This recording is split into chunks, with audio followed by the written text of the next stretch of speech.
Well, it's finally time. I am hosting the first live workshop on how to build your solopreneur lifestyle business on February 26th. It's called Build a Lifestyle Business to Escape Your 9-to-5 Job. I will be recording the workshop and sharing the video later, so you can take it like a course or you can join us live. And I want to give you an overview of the workshop in this episode.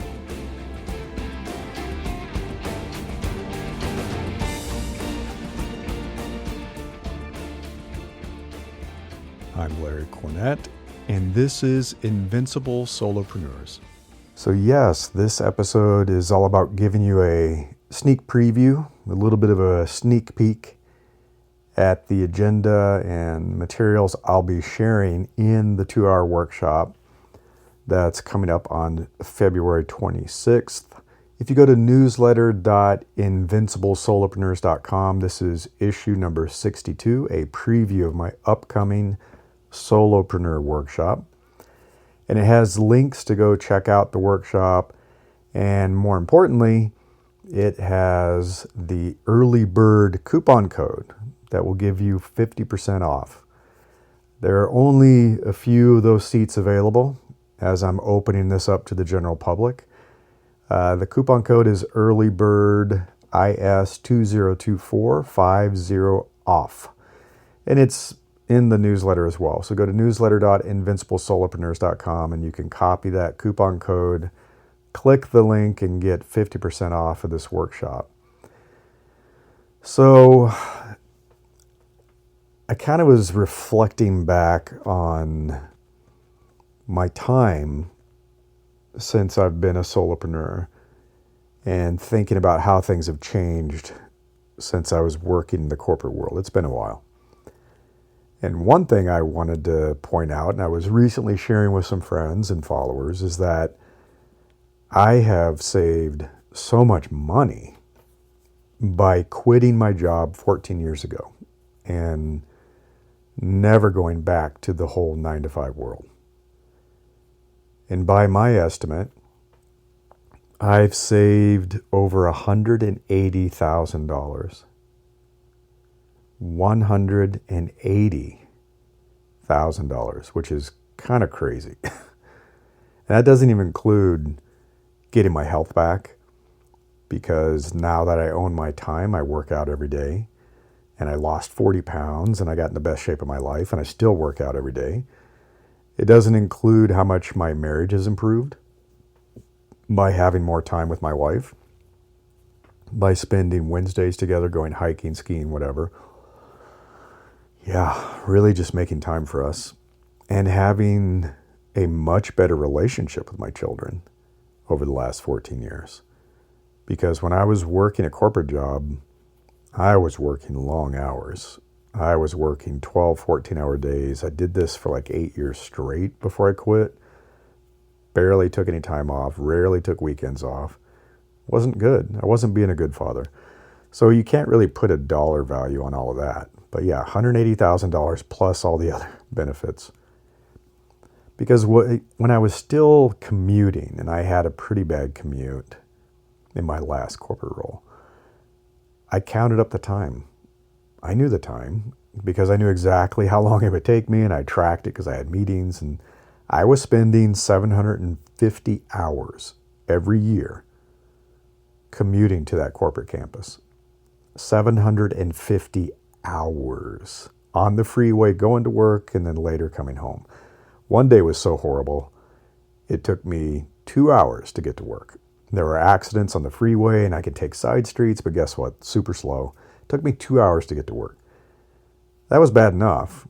But then when I went home later, and I can't remember, it was like 7 or 8 o'clock at night, more accidents. It took me 2 hours to get home. I spent 4 hours on the freeway that day. That kind of broke me.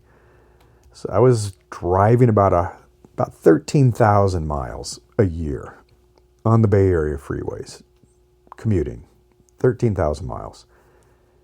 I was spending about $3,000 a year on fuel. So this is pre-Tesla, this is a gas-powered vehicle, $3,000 a year.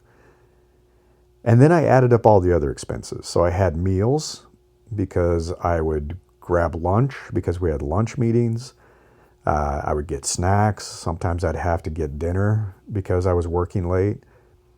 The food or how much I was spending on coffee. So we had coffee, but there was a cost for it.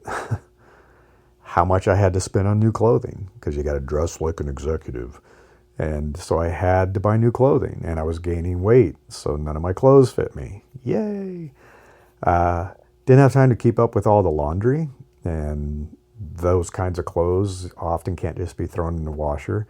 So I was paying for dry cleaning, trying to make that easier. I had a lot of vehicle maintenance and repair. When you're driving 13,000 miles a year in stop and go traffic, it cost a lot.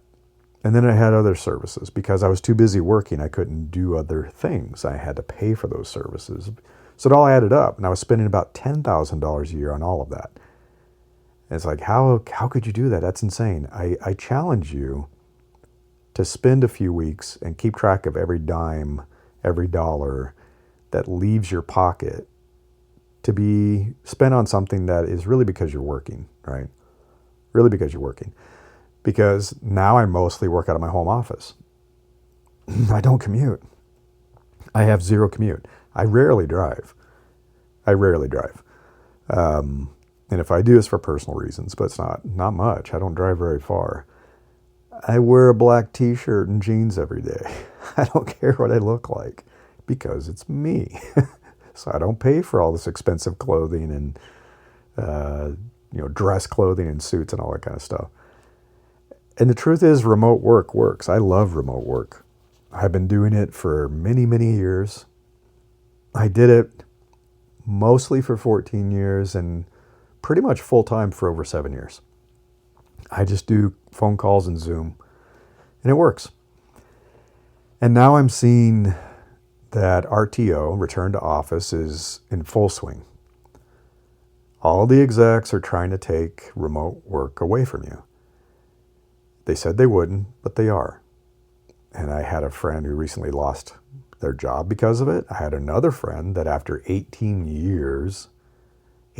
loyal years working for an employer, remotely, very well obviously, was suddenly told, you need to come to one of our offices. We're collapsing our real estate. So the very first time in 18 plus years of your career, you need to go to an office to work. And the nearest one is somewhere else. You got to move. You have to move to another state. So my friend is like, I guess this is the year I quit. I'm not moving my family just to be near an office for a company that clearly doesn't respect me and my loyalty. So unfortunately, they are. They are trying to take away RTO. Becoming a solopreneur means you could avoid this whole RTO nonsense, and you can work where, when, and how you want. I just shared a post on social media yesterday. I was working out of my favorite coffee shop. They play great music. It's quiet, great coffee, great espresso. And so I was getting a lot of writing done for my newsletters this week. I've worked when I was in Maui. I've worked from the local brewery on their patio outside in the sun. I've worked at coffee shops. I've worked at wine bars. I've worked at libraries, bookstores. I worked by the pool at my brother's house.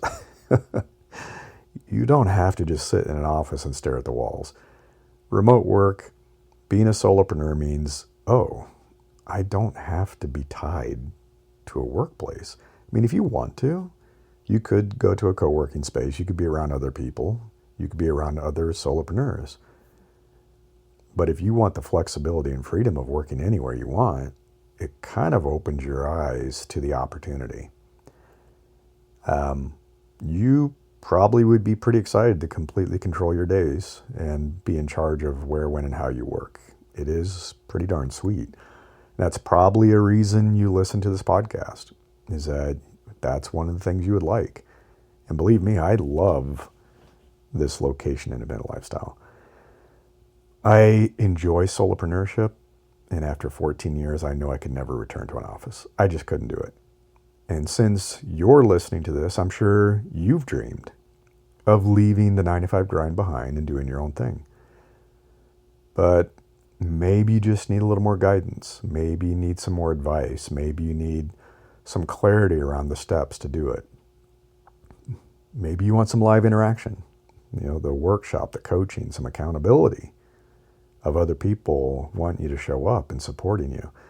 Well, that's why I am hosting the live workshop on February 26th. And it's all about how to build a lifestyle business, how to transform your job description and everything you know how to do already, your skills, your knowledge, your experience, your talents, into building a lifestyle business to help you escape your 9-to-5 job.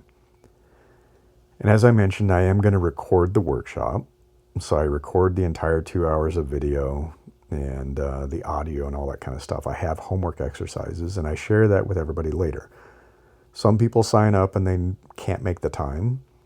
And so they sign up and they get the video and they have the workbooks and they have all that stuff so they can do it on their own time later. And they can pause the video and focus and whatever. So it's like taking a course. So as I mentioned, there is a coupon code to save 50%. So go to newsletter.invinciblesolopreneurs.com and you can copy that code.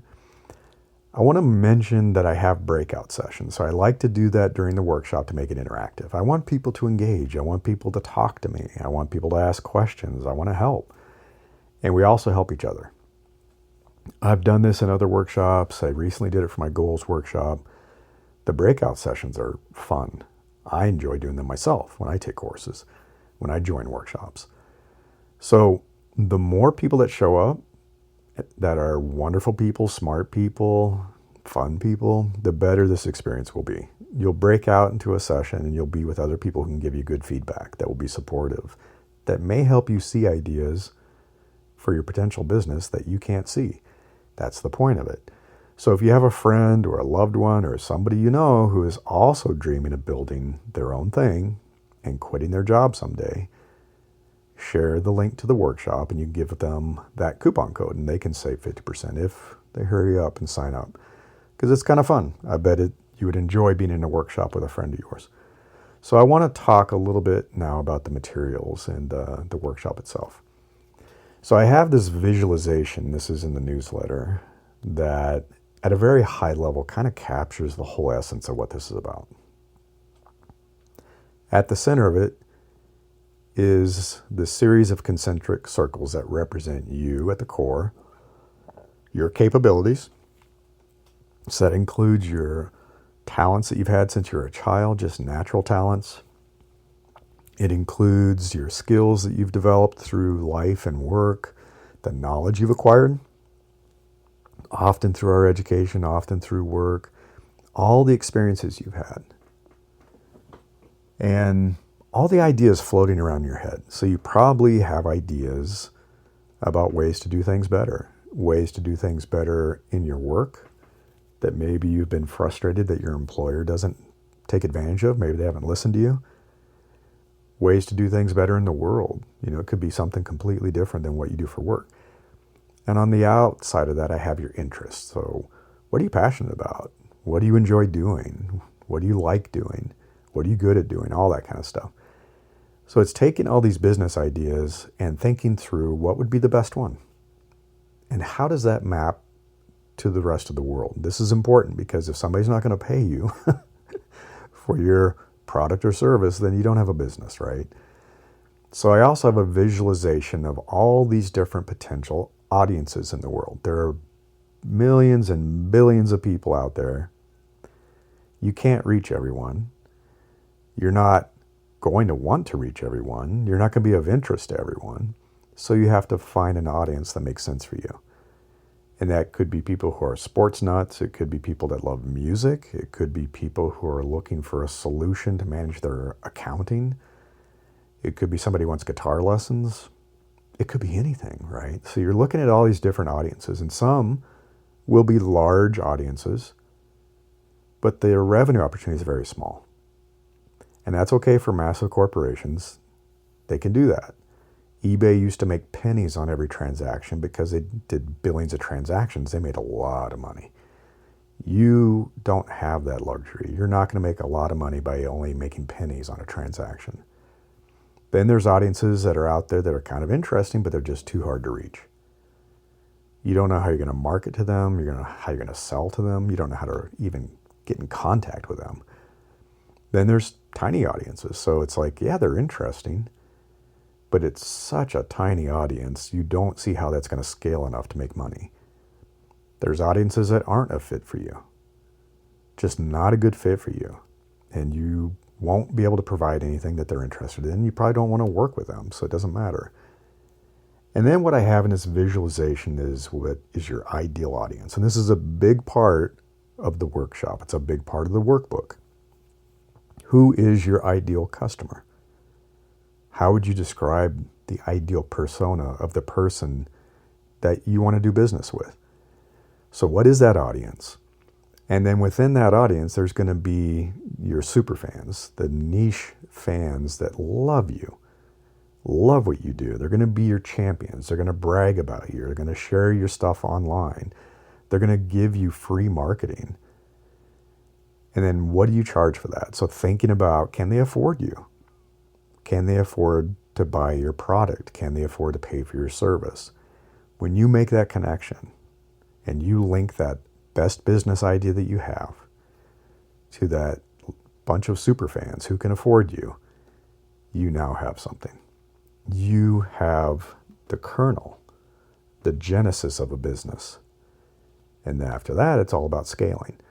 So that's really at the beginning. So I want to talk a bit, and this is in the workshop, like what is a solopreneur? I think people confuse solopreneur with entrepreneur and business owner. They are different. They are different. It's not for everyone.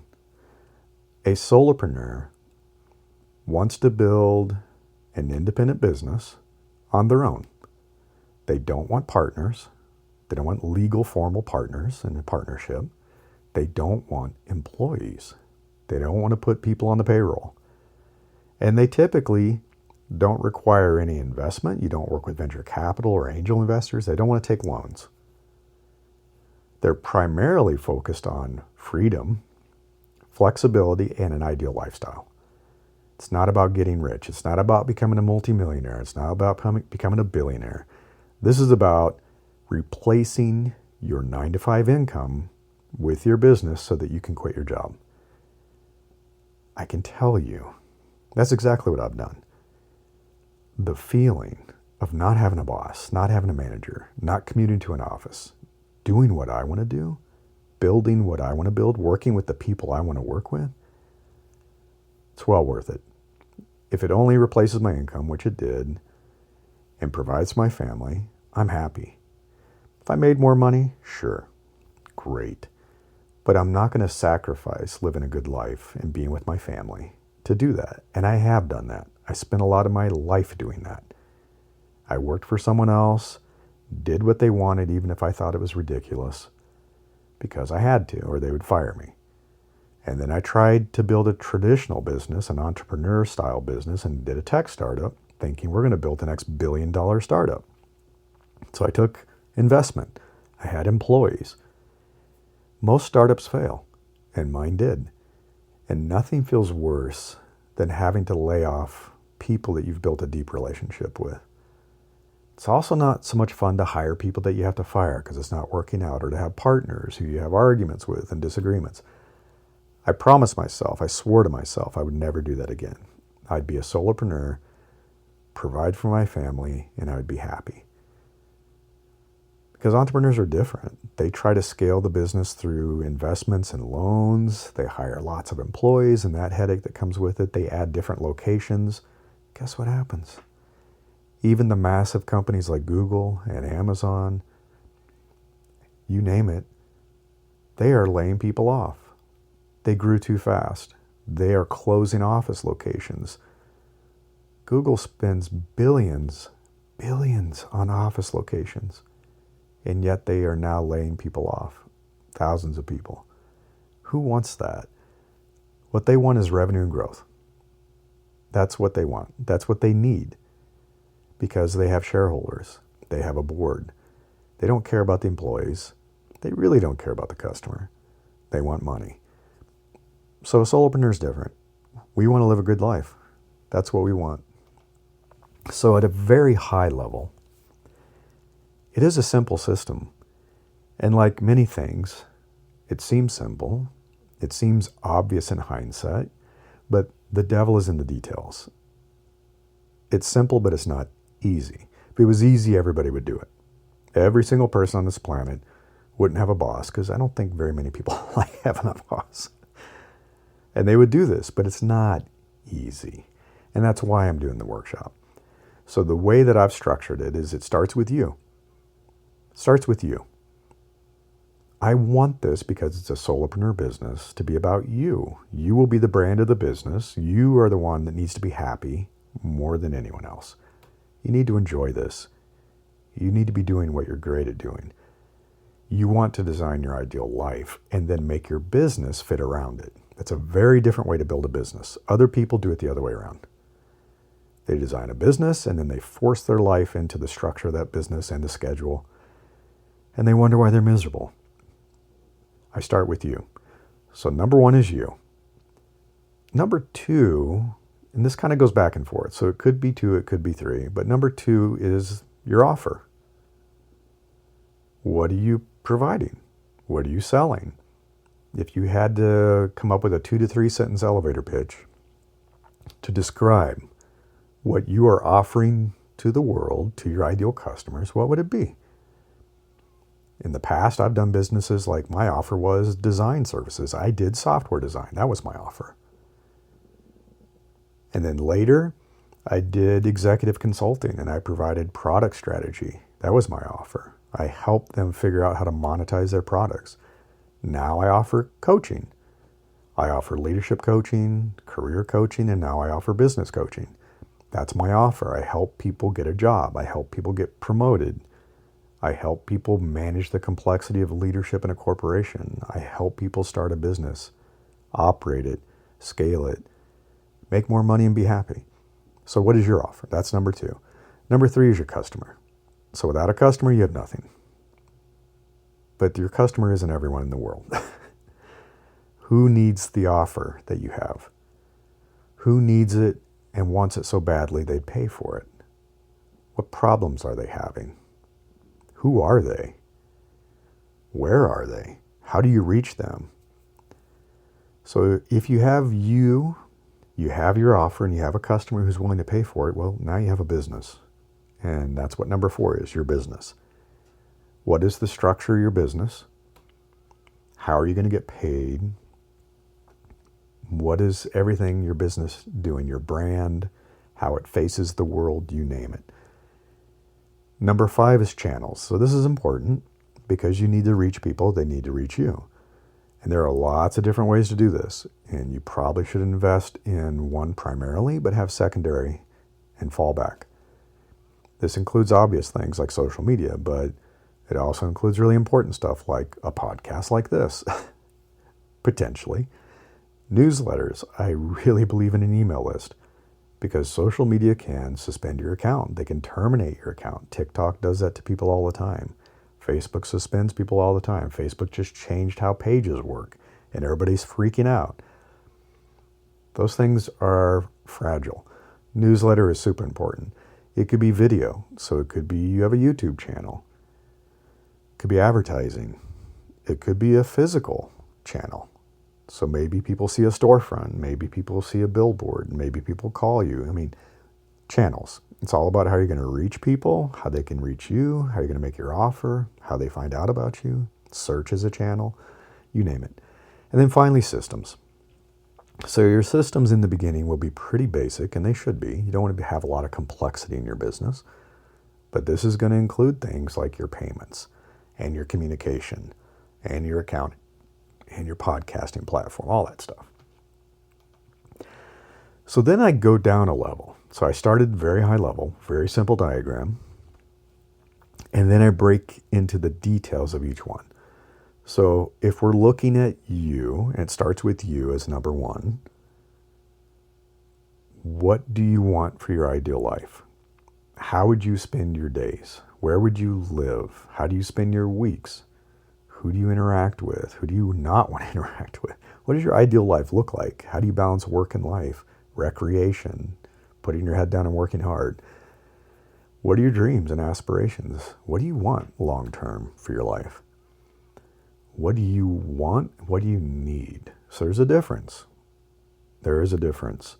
When you're first starting a business, focusing on your core needs to survive is important. It may require cutting expenses because you're investing in your business and you're giving it time to become profitable. And then thinking about the rest of you. What is your experience? I talked about this, your skills, knowledge, talents. What's your personality? Introverts tend to build and operate very different businesses than extroverts. And you probably have a personality that clashes with some people, but harmonizes with others, right? Who are you? What is your personality? What are you really about? So that's all about you. There's a lot of homework about that. And then your offer. I like to start with one offer. Make sure you got it dialed in, tuned, it's working, and then you can scale it. I do like a combination of, I'll call it a free offer and a paid offer. So there's going to be a lot of stuff you offer potentially for free. You could think of it as a loss leader. You could think of it as marketing. For example, I do a free coaching call. I talk with people for 20 minutes and try to help them as much as I possibly can. No strings attached. I don't even push anything. I don't make an offer even. I just help people. I've been doing this for years. And usually at the end of the call, I would say 95% of the people say, how do I keep working with you? Well, now that becomes the next step, which is, what's my first paid offer? So then there's going to be your paid offer that someone's actually going to buy your product or your service. Over time, you'll want to add additional tiers. Some people will pay a lot of money to have a lot of customization and hand-holding. They're like, hey, if you do it for me, you take care of all this headache, I'll pay you a lot of money. Other people are more cost sensitive and they're like, tell me how to do it and I'll take care of doing it, but I don't want to pay that much, and that's fine. So you can offer tiers of service. 3 is talking about this customer again. So this is ideal customer. It's looking at demographics. More importantly, it's looking at behavior. Because research has found that how people behave, what they're interested in, what they search for, what they click on, all of that is more important than demographics. Because you could have 2 very different people on the surface. You could look at one person, another person, and say they're nothing alike, but maybe they both love ancient books on French literature. I just totally made that up. Who knew? Who knew? So if you provide a service that helps people explore French literature, you're going to attract both these people, and you would never think of that with a demographic. So anyway, that's important. What are their triggers? What are their triggers? People don't walk around with their wallet out constantly wanting to buy. So you have to think about what brings them to me. Is it a birthday? Some people have a trigger on a birthday. Some have on a specific birthday. I just turned 50. I'm thinking about some very different stuff than when I turned 20. The new year is a big trigger. Holidays are another trigger. Getting fired from your job or laid off, that's a trigger. Getting a new job, it's a trigger. The seasons are triggers. Hey, it's getting to be summer. I want to buy stuff to go outside. I want beach wear. Stuff like that. What are their motivations? What motivates them? What are their wants? We talked about your wants. What are their wants? And then I love to think about evergreen needs. So what are the evergreen human needs that people always want to fulfill? Other stuff comes and goes. The world does change. But there are some really basic human needs. Finding someone who loves you, that you can love, right? A partner in life. That's a pretty big evergreen need for most of humanity forever. Food, huge evergreen need, right? The need for fun and recreation, big evergreen need. Feeling safe and secure, finding shelter, getting a home, evergreen need. Other stuff, less so. Help me with my TikTok marketing. Well, that's not evergreen because TikTok may go away in 5 years and something else comes up. What problems are they facing that you could potentially solve? What are their pains? This is an important one. We always, when I used to work in the corporate world, we would talk about a vitamin versus a painkiller. We wish people would pay for vitamins, and they sometimes do. But they'll often say, maybe I'll do that tomorrow. Maybe I'll get in shape tomorrow. Maybe I'll invest in myself tomorrow. Pain they have to solve right away. So thinking about a pain that they have that you could fix makes you very attractive. What are their fears and worries, their hopes and dreams, their belief system? This is going to be important for you matching with people, their friends and family situation, what environment do they live in, and most importantly, a very important one, finances. Can they afford you? What's the right price point? So then there's your business, which is, what does your ideal business look like? What is your elevator pitch? Like, how would you describe this business if you're talking to a friend or a stranger in the hallway and they say, what do you do? What's your business do? What would you say? You can't ramble on for 20 minutes. How would you describe that in a few sentences? What's the value proposition? What is the branding? Not a hugely important thing in the beginning, but eventually. And I'm not talking about spending money on branding. Ooh, I want colors and fonts and logos. I'm talking about, what do you want to stand for? What emotion do you want to evoke when people think of you? The operations of your business, your strategy for how you're going to be competitive, what's your vision for the business, what is the mission of this business in the world? And then your channels. I talked about newsletters and search, and there's a difference between free channels and paid channels like ads and things like that. It's also your website. Like, you do need a website of some form, and that can be actually free. A lot of what I'm going to share with you in this workshop is pretty cheap. Some of it could be completely free. Some of it's going to cost a teeny bit. You can't just get a domain for free, for example. You're going to have to pay for a domain. You're going to have to pay for web hosting usually. But it'd be pretty cheap. I talked last year or whatever it was about building a lifestyle business in 30 days for $30. And you can do that. Over time, you'll want to invest more, of course, but it can be pretty cheap. And then finally, your system. So it's repeatable stuff. Things you're going to want to optimize over time. I'm going to talk about your content factory. I call it the invincible content factory. But how do you produce material that lets people know who you are, what your business does, how it helps them? Usually all this is going to be for free that you're putting into social media, and you're not overloading yourself with trying to do unique content all the time for every channel. It's too much as a solopreneur. Other systems, again, your website is part of your systems, your payments, your communication, you name it. So that's how that's all going to break down. I do have the Solopreneur Readiness Quiz, which you may have already taken, and I've talked about that before to see how you're ready. And then I dive into each part of this. I'm going to talk about who you are, what your offer is, what the world needs, what people need, what you're really good at doing, what you really enjoy doing, what you don't like doing. Because as you're building a business, this is your opportunity to do more of what you're really good at, more of what you enjoy, and stop doing the stuff you don't like. You don't get that luxury in a job. I bet there's a lot of stuff you do in a job you don't like, but you have to. As a solopreneur, maybe you don't have to ever do that again, or at all. Or you hire somebody. Solopreneur doesn't mean you don't hire contractors or consultants or pay for services. It just means you don't want employees. I hire contractors. I work with consultants. So if you want somebody to do your taxes, you can. You want somebody to handle your accounting? You can. You want somebody to handle your social media? You can. You could even have somebody do sales for you. Probably not a great idea, but you could, right? So all of that is going to be covered in the workshop.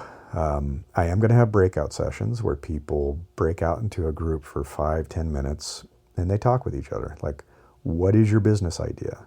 Sell it to me. Give me a 2 to 3 minute pitch and get feedback from people. And they'll be like, wow, I love that. That makes sense. Or they'll be like, I'm confused. What is it exactly? Who would want that? What's that tell you? That tells you you got some work to do. Because if you bump into a stranger and they don't get it immediately, even if they don't want to buy it themselves, they should hear and be like, oh, I can see why people would want that. Great. This is fantastic. This is very useful. I'm also going to have Q&A at the end of the workshop. I did this with the goals workshop. We spent about 20 minutes and we all got on the video together and we started talking. Share what you're doing. Get some feedback. What are you confused about? How can we help you? And of course, I do offer the community. So I have a pretty low cost monthly subscription. I think it's $20 a month to be part of my Solopreneur community. We have a private Discord community where we do this every day, every week. I have a question. I'm stuck. Help me. I don't know what to do. Or here's a quick tip from me. Do you want to do some Q&A? I'm going to share a useful article. I'm going to share a useful model for doing sales or marketing. You name it. That's what the community is about. So you don't have to be alone. If you get everything you need from this and you can go off and conquer, by all means do, right? But if you feel like you need the support, you want people to help guide you, you want the accountability of saying, hey, are you still working on your business? Keep going. Life is good on the other side. I do have the community. All right, so that's, I think we're out of time, but that's what that 2-hour workshop is going to be. Again, it is on February 26th. Build a lifestyle business to escape your 9-to-5 job. It's 2 hours. There's a coupon code for an early bird discount if you hurry and get that. Yeah, that's why it's called early bird, because the weeks are ticking. And get 50% off. The price will be going up shortly as those disappear. I would love to see you there. So if you have any questions or comments, you want to ask me more about the workshop, feel free to go to newsletter.invinciblesolopreneurs.com, leave a comment, and talk with me. I'd love to see you there. Until next time, I wish you the best of luck with building the business of your dreams.